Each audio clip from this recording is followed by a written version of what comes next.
안녕하세요. 라이브 시작이 좀 늦었죠. 사정이 생겨가지고 부득이하게 방송을 좀 늦게 시작하게 되었습니다. 양해 부탁드리고요. 오늘도 어김없이 찾아온 비트코인 시황 분석, 그리고 차트 분석, 그리고 거시적인 경제 분석까지 해보는 시간을 가져보도록 하겠습니다. 자, 그 전에 제가 시황을 오늘도 적어온 게 있어서 그 시황만 켜서 여러분들한테 먼저 전달을 드릴게요. 잠깐만 기다려주세요. 일단 제 텔레그램에서 여러분들한테 설명드렸던 부분부터 먼저 말씀을 드린 뒤에 이어서 진행을 하도록 하겠습니다. 네, 반갑습니다. 여러분들이 방송을 보시면서 이해가 안 되는 부분이 있으시면 저한테 언제든지 채팅창으로 입력을 해주시면 되겠습니다. 자, 일단 오늘의 차트부터 보고 넘어가도록 할게요. 비트코인의 오늘의 지지 저항은 어디인지 한번 다 같이 확인을 해봅시다. 자, 일단 비트코인의 지지 저항, 제가 29545라고 말씀드린 부분에서 계속 지지가 나와주고 있습니다.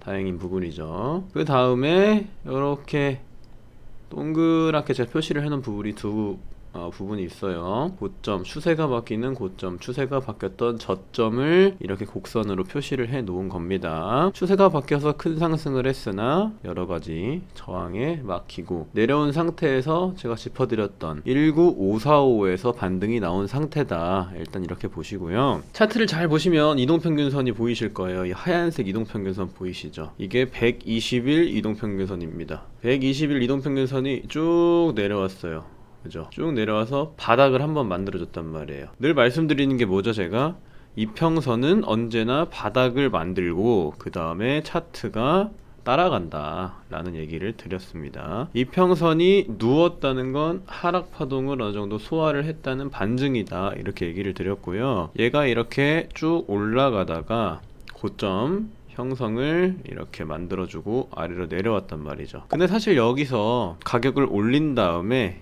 일정 부분 어느 정도 횡보만 해줬어도 이 120일 이평선이 한 번 더 바닥을 만들 수 있는 구간이었는데 사실 그 부분은 좀 아쉽습니다. 4시간 봉이 꽤나 큰 프레임인데 이 4시간 봉에서 120일 이평선 쌍바닥이 나온다는 건 단기 추세 전환의 가능성이 높아진다, 이렇게 말씀을 드릴 수가 있기 때문에 지금은 일단 실패를 했어요. 쌍바닥을 만들려다가 120일 이평선 아래로 캔들이 빠져버렸다. 그래서 19545 부분에 지지를 받고 있는데 이 부분이 굉장히 중요하다. 여기를 잃으면 너무너무 힘들다. 비트코인은 앞으로 상승하기가 너무너무 힘들어요. 그래서 19545를 일단 지켜주는 게 중요하다 라는 부분 이해를 하시면 되겠습니다. 자, 그리고 오늘 오전 시황을 또 간단하게 봅시다. 자, 노동부가 발표를 했어요. 신규 실업수당 청구 건수, 신규 실업수당 청구 건수가 감소했다는 건 좋다, 나쁘다? 좋다, 나쁘다? 일단 좋아요 한 번씩 부탁드리고요. 실업수당 청구 건수가 감소했어요.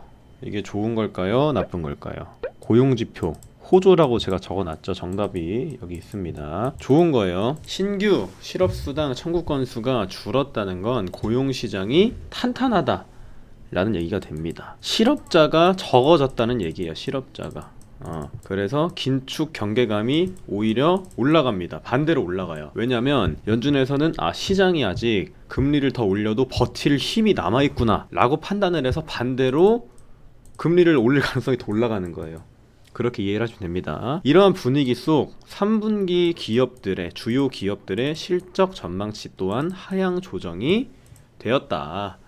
한번 읽어보시면 되고요. 일단 우리가 가장 주요하게 살펴봐야 될 부분은 뭐냐면 금리 인상, FOMC 금리 인상까지 지금 차트에서 강보합세라도 나와주는 게 중요합니다. 강보합세라도 나와줘야 어느 정도 상승을 좀 도모할 수 있는 환경이 조성된다는 거를 체크를 하시면 되고요. 일단 비트가 구조적으로 많이 깨졌어요. 상승을 위한 그 구조 형성은 좀 어렵게 가고 있는 건 맞습니다. 계속해서 고점이 낮아지고 있는 형국이란 말이죠. 이렇게 가는 게 사실 그렇게 뭐 좋지는 않아요. 지금 흐름이 썩 좋진 않은데 뭐 일단은 바닥은 잡아주려고 노력은 하고 있으니 19545 부분이 깨지지 않는 선에서 이런 느낌으로 좀 흘러가줬으면 하는 바람이 있습니다. 그렇게만 가져도 반등 가능성은 상당히 열려있다는 점 여러분들이 참고를 하시면 됩니다. 그래서 적어놨죠. 지속 업데이트 하고 있는 19545 부근 지지 버텨주는 흐름이긴 하나 차트 구조가 망가지고 있는 건 사실이다 이렇게 적어놨어요. 19545 부분 지켜주는 여부를 중요하게 생각하시면 됩니다. 방장님은 비트만 하시나요? 거의 비트만 하죠. 거의 비트만 합니다. 그리고 이 30년 모기지 금리 08년 금융위기 이후 첫 6% 돌파라고 남겨드렸습니다. 돌파를 했어요. 30년 모기지 금리가. 근데 여러분들이 모기지 사태 많이들 들어보셨을 거예요. 그래서 모기지가 뭐지? 무슨 기업 이름인가? 헷갈리실 수 있잖아요. 일단 종우님 답변부터 답변 드릴게요. 한길님 차트 거꾸로 보는 거 어떻게 보는 건가요? 가격대 오른쪽 마우스 인버트 스케일 누르시면 됩니다. 거꾸로 나오죠? 자, 이제 다시 넘어갈게요. 시황으로. 모기지 금리는 쉽게 말해서 주택담보대출 주담대입니다. 주담대. 주담대 알고 계시죠? 연준에서 인플레를 잡기 위해 기준금리를 올렸어요. 자연스럽게 모기지 금리가 올라갑니다. 자, 주담대 금리가 올라가면 사회적으로 흐름이 어떻게 흘러가죠? 이 수요가 떨어진단 말이에요. 주택담보대출의 수요가 떨어져요. 그러면 집값 상승률 둔화로 이어집니다. 자, 집값 상승률이 둔화가 되면 어떻게 될까요? 집값 상승률이 점점 떨어지는 추이네. 나 그럼 집 안 사 이렇게 된단 말이에요. 집 안 사고 임대할 거야, 월세 들어갈 거야 이렇게 해요. 그럼 반대로 어떻게 된다? 임대료가 올라가게 되겠죠. 임대료가 올라가면 어떻게 됩니까? 소비자 물가가 올라갑니다. CPI에는 소비자 물가도 들어가 있어요. 그래서 좋지 않다. 이 CPI가 또 올라가게 생겼다 정도로 체크를 하시면 됩니다. 거시경제가 막 썩 즐거운 상황은 아니에요. 오늘 시황도 쭉 풀어드릴게요. 제가 중간 시황 정리 이렇게 적어드렸는데 여러분들 이 내용은 다 아시죠? 왜 못 올라가는지. 긴축 우려감 때문에 못 올라가는 겁니다. 긴축 우려. 자, 긴축이 뭔지 다 아시죠? 돈을 푸는 건 양적 완화라고 하고요. 돈을 흡수하는 건 양적 긴축이라고 부릅니다. 긴축 우려가 지속된다는 점이 시장에는 뭘로 작용한다? 부담으로 작용을 한다. 그래서 이렇게 빌빌거리고 있다. 나스닥도 한번 볼게요. 나스닥은 더 가관이죠. 얘는 더 가관이에요. 이거는 뭐 어떻게 힘들어요. 상당히 다이버전스가 뜨긴 떴는데 굉장히 힘들죠. 그래도 그나마 조금 긍정적인 부분은 캔들이 굉장히 작아졌습니다. 캔들이 작아지는 구간이 원래 추세 전환이 일어나는 부분이기 때문에, 그러니까 우리가 이런 장대 음봉이 나오면 그 방향으로 힘이 굉장히 강하다고 생각을 하면 되고, 반대로 장대 양봉이 나오면 그 방향으로 힘이 강하다고 생각을 하면 됩니다. 근데 캔들이 작으면 작을수록 좋은 거예요. 추세 반전의 가능성이 높아지거든요. 근데 지금 이 나스닥 선물을 보아하니 캔들이 굉장히 작아지고 있다. 변폭이 작아지고 있다는 건데, 여기서는 좀만 쳐도 훅 올라갈 수 있습니다. 일단 이 바닥을 지켜주는 게 중요하겠죠. 캔들이 작아졌다는 건 일단 증시가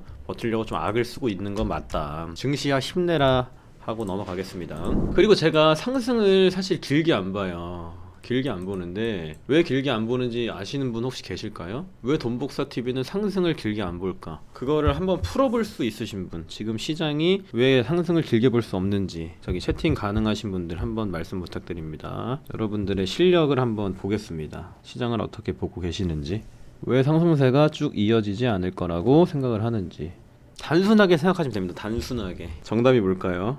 정답은 돈이 없어서입니다. 돈이 왜 없을까요? 지금 시장에 돈이 왜 없을까? 그쵸, 시장에 돈이 안 풀려서. 응? 금리를 올리니까. 금리를 올리면 돈이 어디로 간다?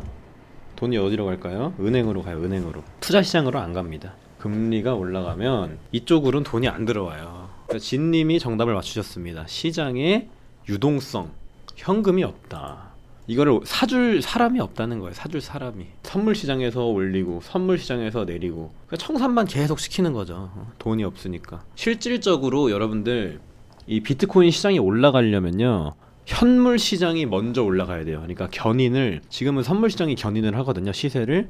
근데 현물이 먼저 올라가는 순간이 찐입니다. 근데 지금까지는 다 선물 시장의 움직임이 강했어요. 아직도 그 부분은 유지가 되고 있고요. 그래서 제가 시황에서 짚어드렸던 부분이 뭐냐면, 시장의 유동성이 현저하게 부족한 상태이기 때문에, 자, 상승은 어떻게 봐야 된다?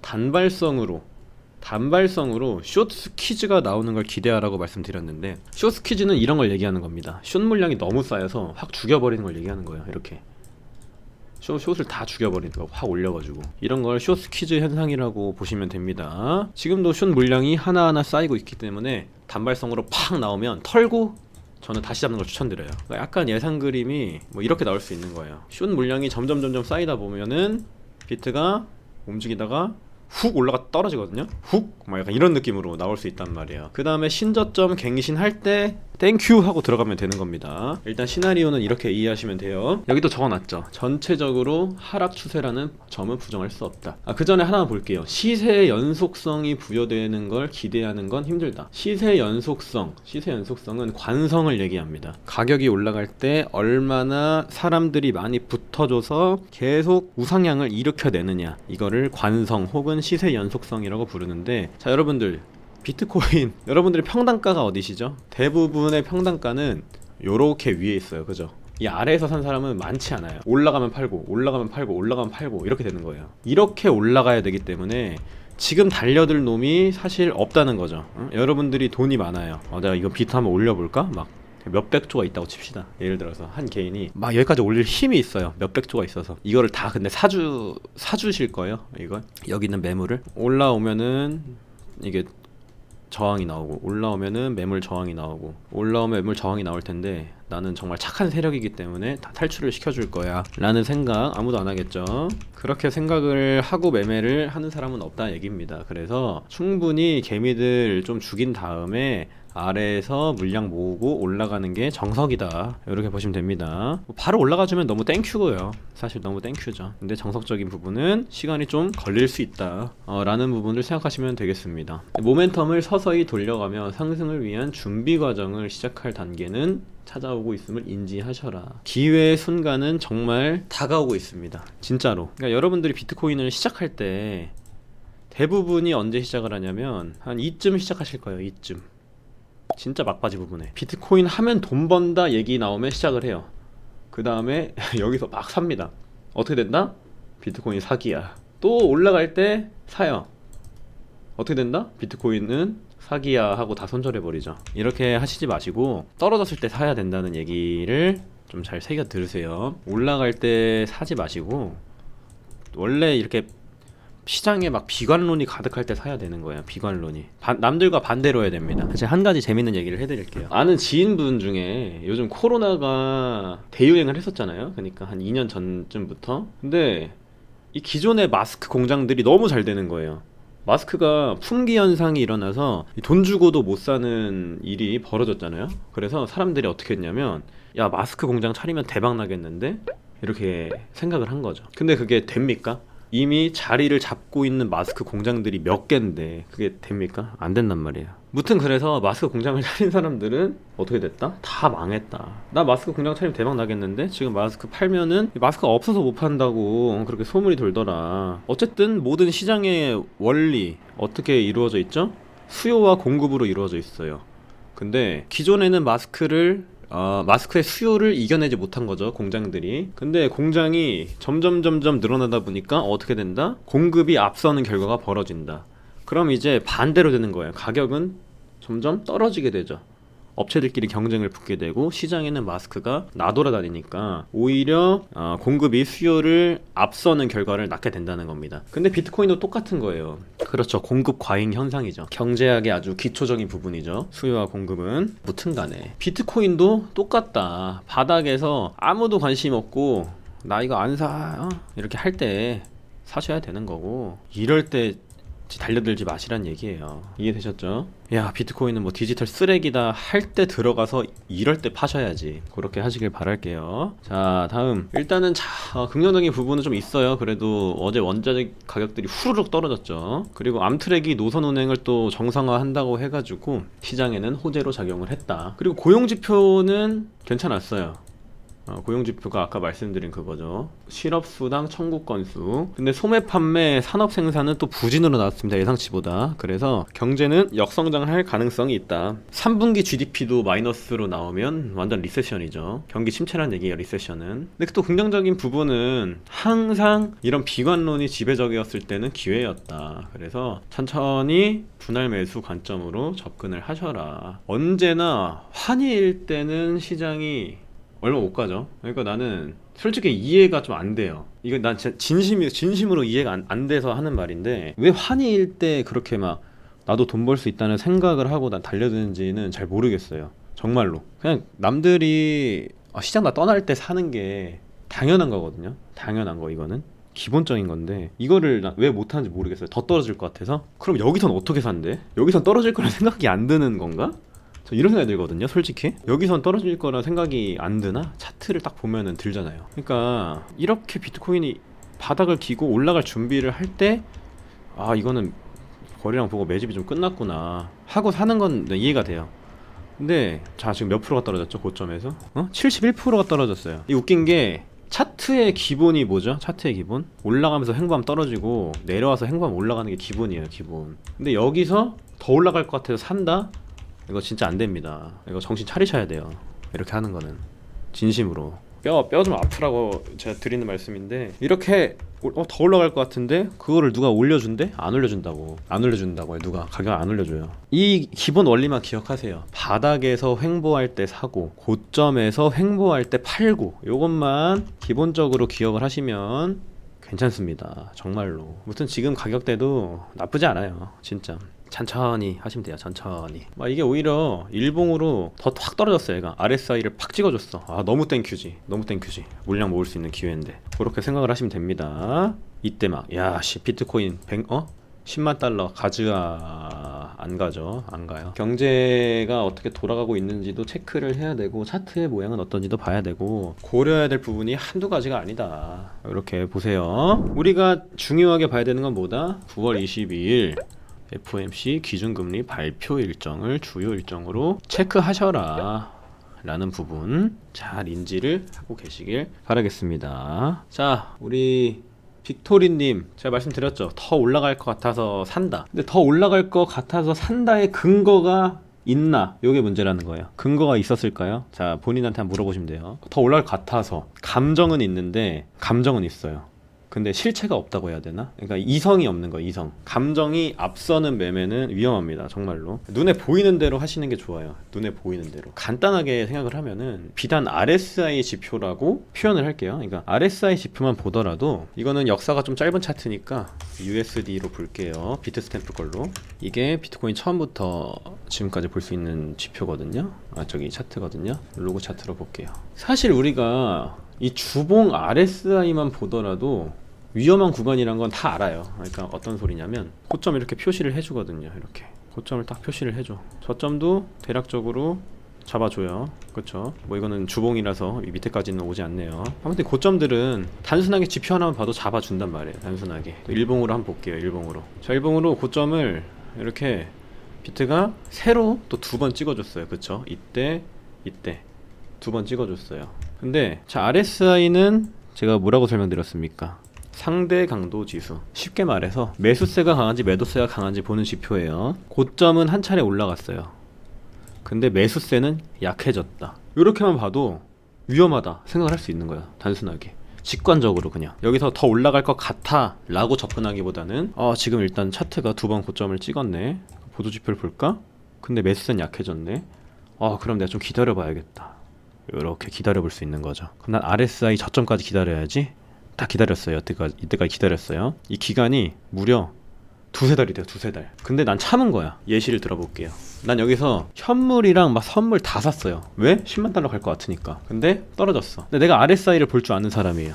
난 RSI를 봤는데 지금 일단 굉장히 고평가 영역이다. 그럼 위험할 수도 있겠네 생각을 딱 했어요. 고점을 딱 올렸어. 근데 매수세가 약해졌네? 그럼 나 RSI 저점까지 기다려야지 생각을 한 거예요. 기다렸어요. 이때까지 기다렸어. 기다려서 다 매수를 했어요. 매수를 했는데 레버리지 10배를 태운 거예요. 자, 350%를 먹을 수 있었던 겁니다. 이해되시죠? 350%. 이게 올바른 접근이겠죠. 내가 마음 급해서 날 두고 떠나지 마 비트야 이러고, 내가 안 사면 더 가겠지 이렇게 하면 안 된다는 거예요. 기다려야 돼. 그냥 꾹 참는 거예요. 매매는 정말 농담 안 하고 90%가 멘탈입니다. 90%. 다 비슷해요. 기술은. 차트 보는 건 다 얼추 비슷하고, 제일 중요한 거는 저거예요. 심리가 제일 중요해요. 진짜로. 심리 잘 다루는 사람이 돈도 잘 벌어요. 그렇게 생각하시면 됩니다. 한길님, BTC USD랑 BTC USDT 차이가 뭔가요? USD가 뭐죠? 종우님? USD 달러죠. USDT는 뭡니까? USDT는 테더입니다. 달러 차트, 테더 차트. 이렇게 보시면 돼요. 비슷해요, 두 개. 테더로 사고 팔고 한 비트코인 차트의 움직임을 보려면 USDT로 보시고요. 달러로 사고 팔고 한 비트코인의 움직임을 보시려면 USD로 보시면 됩니다. 수익률 100%라면 배율까지 계산된 수치인가요? 제가 여기서 이렇게 말씀드렸던 거, 여기 레버리지 10배 하셨으면 360%죠. 360%. 여기까지 먹었으면은 430%인 거고, 10배만 했어도. 아니 그러면 이 RSI가 저점을 찍었어. 그럼 이 고점까지 안 왔어. 난 못 팔았을 수도 있는데 이렇게 얘기할 수 있잖아요. 4시간 봉을 딱 켜요. 4시간 봉에 RSI 고점에서 팔으면 되는 거예요. 왜냐면 추세가 돌아갔으니까. 일봉 과매수까지 기다리는 게 아니라 지금 하락 추세로 돌아갔으니까 4시간 봉의 과매수만 봐야지 여기서 파는 거죠. 이렇게 하시면 됩니다. 원래 상승장 때랑 하락장 때 RSI 보는 법이 달라요. 그 부분을 잘 연구를 해보시길 바랍니다. 자, 오늘 방송도 뭐 나름대로 차트 분석, 거시경제 체크 다 해드렸습니다. 벌써 금요일이에요, 여러분들. 시간이 참 빠르죠.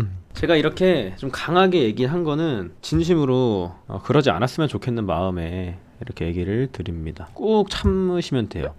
그러니까 저는 드리고 싶은 말씀이 그거예요. 내가 참아서 수익을 볼 수 있는 기회를 두세 달 동안 기다릴 수 있는 그런 정신이 딱 준비만 된다면 정말 어떤 매매를 하셔도 잃지 않을 확률이 60-70%로 올라간다고 생각을 합니다. 기다릴 줄만 알면. 저도 매매를 할 때 알트코인 매매나 뭐 비트 매매를 할 때 그냥 기계처럼 해요. 그러니까 내가 기다리는 자리가 아니면은 안 해요. 이게 돈 벌어주는 어떤 요술 램프가 아니거든요, 사실. 그러니까 이게 막 현금이 나오는 ATM 기계가 아니잖아요. 내가 알맞은 자리에 들어가서 알맞게 익절을 하고 나와야만 하는 그런 차트이기 때문에 나만의 기준이 생긴다면 그냥 그 부분을 기다리면 됩니다. 그게 2달이든 3달이든 쌓이다 보면 남들보다 돈을 더 많이 벌 수 있는 거죠. 훨씬. 근데 대부분의 사람들은 참는 거를 못합니다. 참는 거. 도 닦는 마음으로 1년에 3-4번 매매. 근데 도현님이 말씀하셨잖아요. 3-4번 매매. 그런 사람들이 돈을 훨씬 잘 벌어요, 사실. 단타 막 치고 막 난리 부르스 치는 사람보다 도현님 같이 참고 인내하고 기다리는 사람들이 돈은 훨씬 잘 법니다. 정말로. 그 부분을 잘 인지하시길 바랄게요. 영상 시청해주셔서 감사드리고요. 다음 주에 또 뵙도록 할게요.